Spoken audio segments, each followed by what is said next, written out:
আসসালামু আলাইকুম ভাই ভাবি, কি অবস্থা সবার? আশা করি ভালো আছেন। আমরাও আলহামদুলিল্লাহ আপনাদের দোয়া ও আল্লাহর অশেষ রহমতে অনেক ভালো আছি।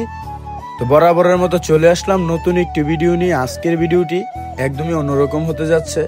আমাদের পাঠাও কুরিয়ারের অফিসের সিনিয়র ইনচার্জ শান্ত ভাই আমাদের মাঝ থেকে বিদায় নিচ্ছে, ওনার অন্য জায়গায় ট্রান্সফার হয়ে যাওয়ায়। তো আমরা যারা এজেন্ট আছি সবাই মিলে একটি সারপ্রাইজ পার্টির আয়োজন করছি।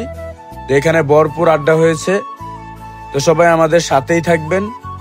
ধন্যবাদ সবাইকে। আসসালামু আলাইকুম।